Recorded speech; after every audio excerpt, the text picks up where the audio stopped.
cargo freighter descended with a low, resonant hum, kicking up clouds of violet dust that shimmered across the cracked, crystalline surface of Klythera-9, a remote moon orbiting a massive, ringed gas giant. The ramp groaned open, and Mara Ellis, a lone human cadet from the Interstellar Concord Academy, stepped onto the brittle ground alongside 18 alien trainees. The sky above glowed with an eerie emerald hue.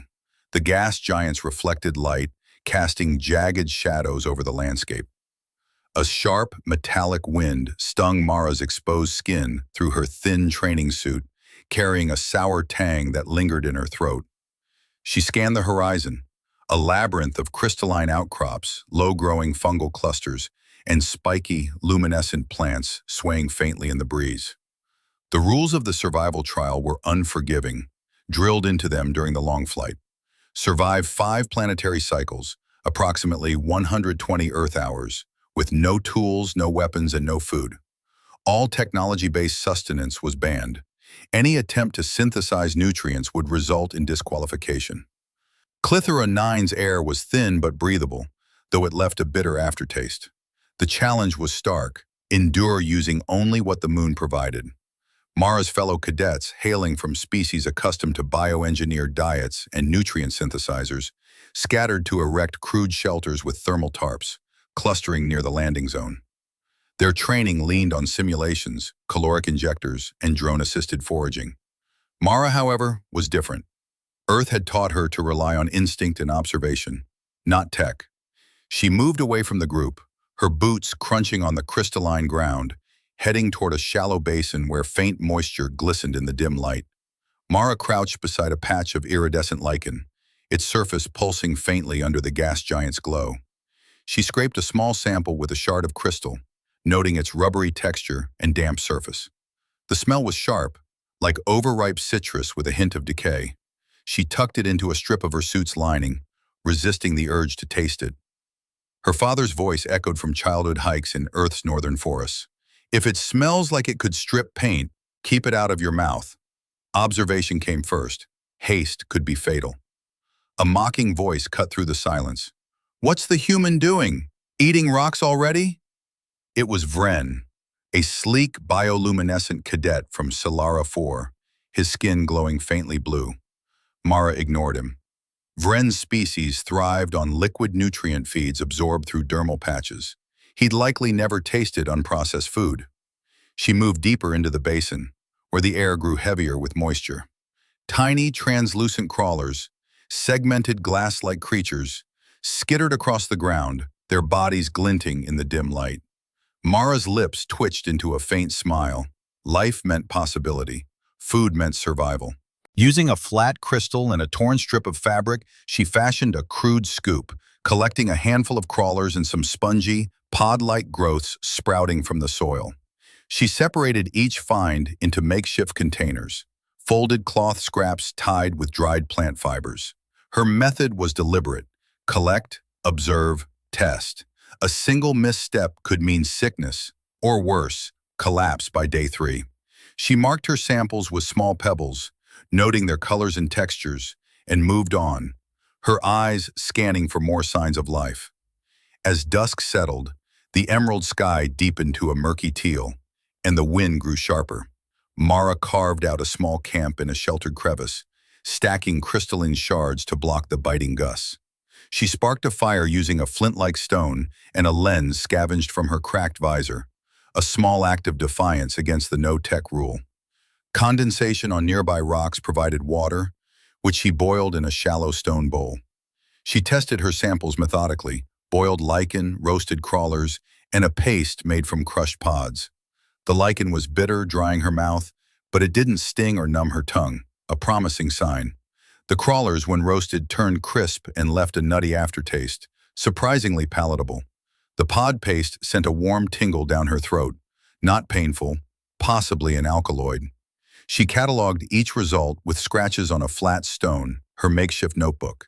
Vren and a towering chitin-covered cadet named Kliss passed by her camp. "Wasting time, human," Vren sneered. "This isn't your dirt planet." Mara didn't look up, focused on her fire, as the crawlers curled in the heat. Kliss lingered, his compound eyes glinting curiously, but followed Vren back to the main camp. Mara worked through the evening, testing combinations and noting which held their color overnight and which began to rot. Sleep came in short bursts, her body trained to rest lightly, alert to the moon's strange sounds, rustling dust, distant insect clicks, and the occasional groan from the central camp. By the second day, the cadets' initial confidence had eroded. The main camp, clustered near the landing zone, was a scene of growing desperation. Vren's bioluminescence had dulled, his movements sluggish, while Kliss's exoskeleton looked brittle, his steps unsteady. Their attempts at synthesizing nutrients from local minerals produced foul-smelling sludge, barely edible. Mara, however, was functional, hydrated, alert, and sustained by her small but growing stockpile. She left a bundle of roasted crawlers near Vren's shelter, wrapped in a dried leaf, and moved on without a word. If he was smart, he'd watch her. If not, that was his choice. Mara ventured deeper into the basin, discovering a patch of bioluminescent fungi with a faint, honey-like scent. She heated a small sample on a flat crystal over her fire, watching it sizzle and harden like wax. It was chewy, not toxic, and she added it to her catalog. She began fermenting, mixing it with pod paste to create a nutrient-dense broth. Her inventory grew: 5 plant types, 2 fungi, and 3 insect species.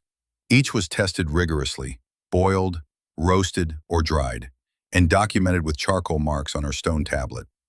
Her system was simple but effective: gather, test, process, store. That afternoon, a cadet collapsed near the camp's edge, scales dull and breath shallow. Mara left a strip of pod pulp beside them and walked away. She wasn't here to save anyone. She was here to endure. By the third day, the central camp was eerily quiet, punctuated only by coughs and groans. Hunger had stripped away the cadets' bravado, leaving silence and desperation. Mara noticed Silva, a wiry, tentacled cadet from Olvani, watching her from a distance. Silva approached cautiously, placing a handful of spiky roots in a stone bowl Mara had set outside her camp. In exchange, Mara offered a dried fungal disc and a roasted crawler. Silva took them without a word and left, her tentacles curling tightly around the food. The exchange marked a shift. Others were beginning to adapt. Mara reinforced her shelter against an incoming storm, layering moss and fine sand to improve her water filter. The water it produced was clearer, with a faint earthy taste that felt like a small victory. She sipped a broth of fermented lichen and pod shavings, its warmth steadying her nerves. That night, she saw faint flickers of firelight across the basin. Others were copying her methods, building crude hearths and boiling liquids. The tide was turning. On the 4th morning, Mara woke to the sound of scraping stones.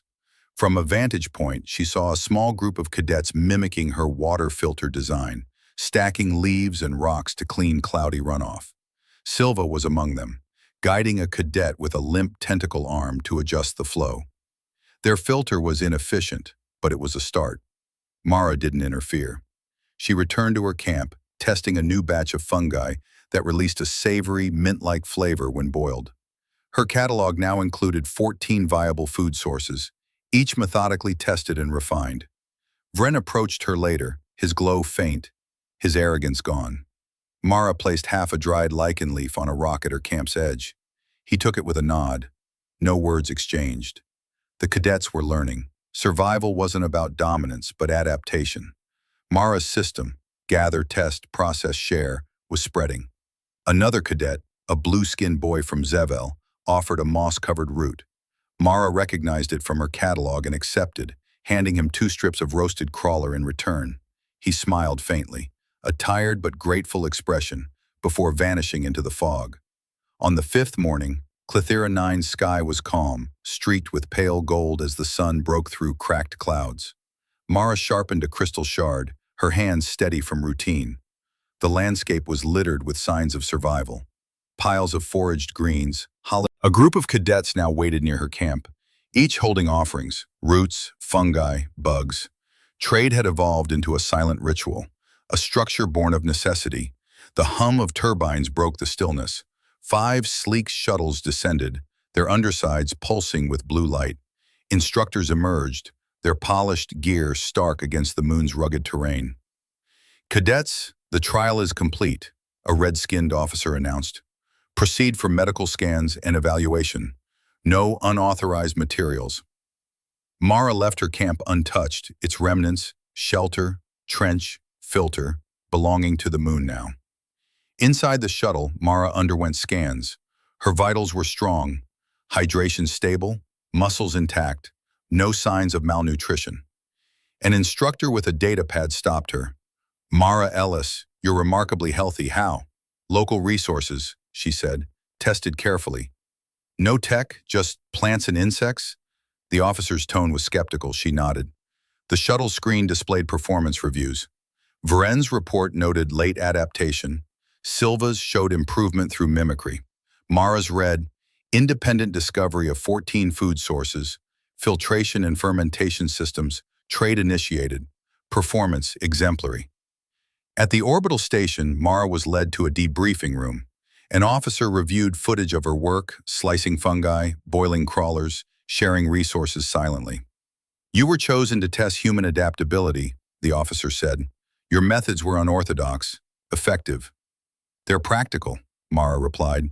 "Earth teaches you to work with what's there." "We're considering your approach for future training," the officer said. "Any objections?" "Don't write it down," Mara said. "Make them live it." The officer nodded. Dismissed. Walking through the station's polished corridors, Mara caught her reflection. Dirt-streaked suit, matted hair, eyes alert. She didn't look like a hero, nor did she need to. Earth's lessons, failure, hunger, persistence, had carried her through. She hadn't won, she'd endured, quietly reshaping the rules of survival for those who'd mocked her. As she passed a window, the gas giant's rings gleamed in the distance, a reminder of the moon she'd tamed, not with strength, but with instinct.